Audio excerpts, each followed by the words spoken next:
प्राचीन काल से बनारस धार्मिक समन्वय एवं सामंजस्य का शहर रहा है। यूं तो काशी के मुख्य देवता भगवान शिव हैं, लेकिन अन्य सभी मतों और परंपराओं के देव मंदिर पूरे शहर में मौजूद हैं। बनारस एक समावेशी शहर है, जहां सभी संप्रदायों को पूरा सम्मान मिला है। बनारस में शैव, वैष्णव, काणपत्य, शाक्त संप्रदायों की अति प्राचीन मूर्तियां खुदाई में मिलती रही हैं।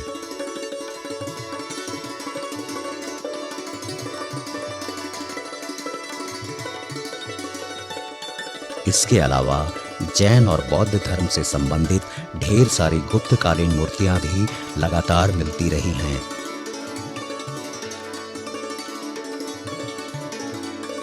कुछ दुर्लभ मूर्तियों को विभिन्न संग्रहालयों के सुरक्षित वातावरण में रखा गया है, तो बड़ी संख्या में ये दुर्लभ मूर्तियां घाटों या खुले स्थान में दिखलाई पड़ती हैं। कुछ मूर्तियां काशी की गलियों में गुमनाम से मंदिरों में भी मौजूद हैं।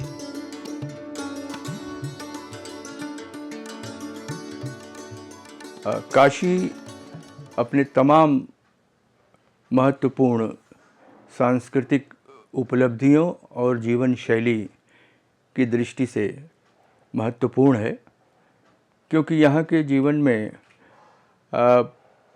परंपरा, इतिहास और साथ ही साथ वर्तमान और उसमें होने वाले परिवर्तन को एक साथ देखा जा सकता है हर दृष्टि से।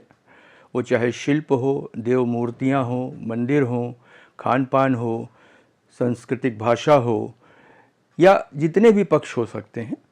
और उसमें भी घाटों का, जो गंगा के किनारे घाट हैं काशी के 87 या उससे भी कुछ अधिक, उन पर जो पूरे भारत की एक सांस्कृतिक व्यक्तित्व की उपस्थिति देखी जा सकती है, वो अद्भुत है। और कहा गया है मत्स्य पुराण, स्कंद पुराण, ब्रह्म वैवर्त पुराण में कि काशी में गंगा, काशी और शिव की त्रयी का विशेष महत्व है। शिव तो है ही, लेकिन गंगा और स्वयं काशी की उपस्थिति, और काशी की बात जब करते हैं तो गंगा आ जाती है, और गंगा की बात करते हैं तो शिव स्वयं उपस्थित हो जाते हैं। गंगा के घाटों पर अगर हम भारतीय संस्कृति के मूर्त अभिव्यक्ति की बात करें तो मूर्तियों के रूप में, विशेषतः देव मूर्तियों के रूप में, विभिन्न घाटों पर जो सामग्री बिखरी हुई है, शिव पार्वती के परिणय यानी विवाह की मूर्ति, पार्वती परिणय, जिसका उल्लेख कुमार संभव में मिलता है। काशी में भगवान शिव और भगवान विष्णु की मूर्तियां बड़ी संख्या में घाटों पर या गलियों में बने मंदिरों में दिखती हैं। इनमें अधिकांश मूर्तियां गुप्त काल की हैं। कुछ मूर्तियां बाद के कालखंडों की भी हैं। हर हर महादेव। काशी, जैसा कि स्कंद पुराण में वर्णित है, शिव और विष्णु का क्षेत्र है। यहाँ वरुणा के संगम पर आदिकेशव जो प्रसिद्ध मंदिर है, और वहाँ के तीर्थ को विष्णुपादोदक तीर्थ के नाम से जाना जाता है। उसी तरह काशी जिस तरह शिव के लिए प्रसिद्ध है, उस तरह आदिकेशव भगवान के उस क्षेत्र को विष्णु कांची कहते हैं, विष्णु काशी कहते हैं। काशी में शैव और वैष्णव दोनों का समन्वय सदियों से आ रहा है, और विष्णु में शिव निहित हैं, शिव में विष्णु निहित हैं। यह परंपरा सदियों से, युगों युगों से चली आ रही है। इसका हम प्रत्यक्ष प्रमाण स्कंद पुराण में देख सकते हैं। 2 दर्जन से भी ज्यादा भगवान विष्णु की अकेले की मूर्तियां मिली हैं। ये सभी मूर्तियां प्रतिहार, पाल, कलचुरी और गाहडवाल काल की हैं। ऐसी ही भगवान विष्णु की एक भव्य मूर्ति मिली है। ये मूर्ति पाल काल की है। पाल काल की ये मूर्ति वाराणसी के शिवाला क्षेत्र में स्थित हनुमान मंदिर में स्थापित है। शिवाला घाट के ठीक ऊपर विख्यात चेत सिंह का किला है। चेत सिंह किला के पास हनुमान मंदिर में स्थापित भगवान विष्णु की पाल शैली की ये मूर्ति काले पत्थर में बनी है। पाल राजवंश का शासन पूर्वी उत्तर भारत में था और उनका काशी से गहरा संबंध था।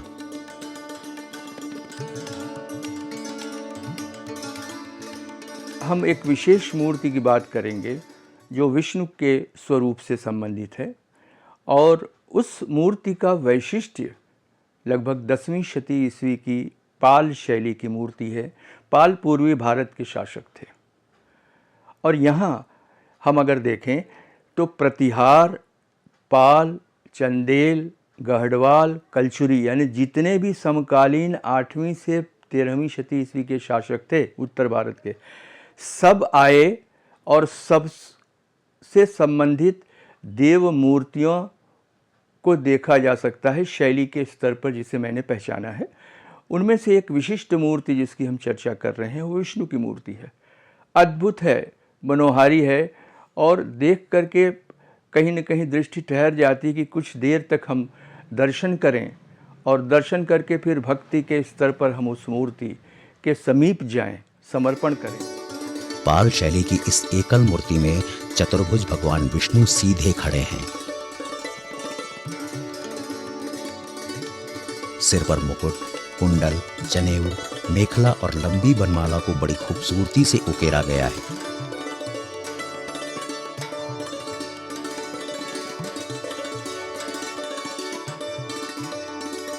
मनोहारी विष्णु के चारों हाथों में वरद मुद्रा, गदा, शंख और चक्र बना है।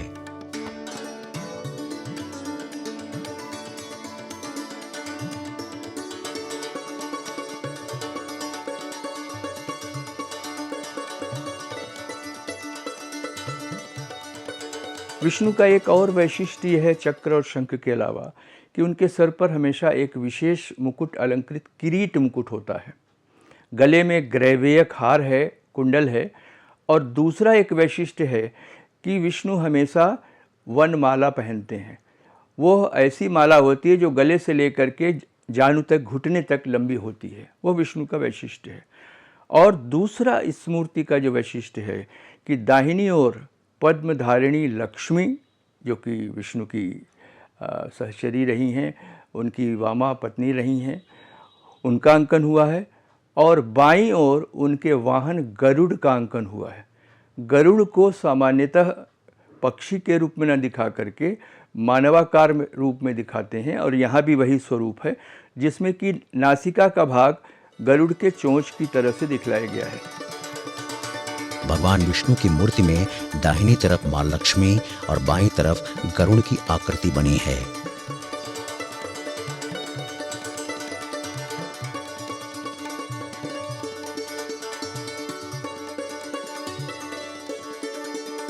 मूर्ति के ऊपरी भाग में प्रजापालक विष्णु के प्रति असीम भक्ति भावना का प्रदर्शन करने के लिए विद्याधरों की आकृतियां उकेरी गई हैं।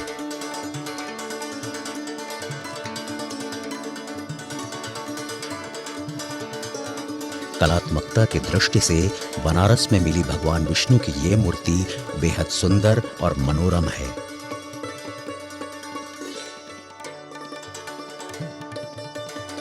यह मूर्ति लक्षण की दृष्टि से तो पूर्ण है ही है। पाल शैली के काले पत्थर में बनी हुई है।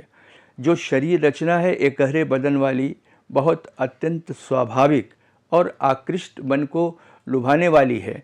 और उसके साथ ही साथ इस मूर्ति का एक सांस्कृतिक वैशिष्ट्य है कि काशी में गंगा के घाटों पर जो मूर्तियां मिलती हैं उनमें समकालीन अलग अलग राजवंशों के काल की देव मूर्तियां भी हमको मिलती हैं, जो कला और संस्कृति दोनों ही दृष्टियों से बहुत महत्वपूर्ण है। वाराणसी और आसपास के क्षेत्रों में विभिन्न देवी देवताओं की अनवरत मिल रही मूर्तियों के लिहाज से देखा जाए तो ये पवित्र भूभाग मूर्तियों का एक ढका और खुला संग्रहालय प्रतीत होता है। इसीलिए बनारस को पवित्र स्थान कहा जाता है।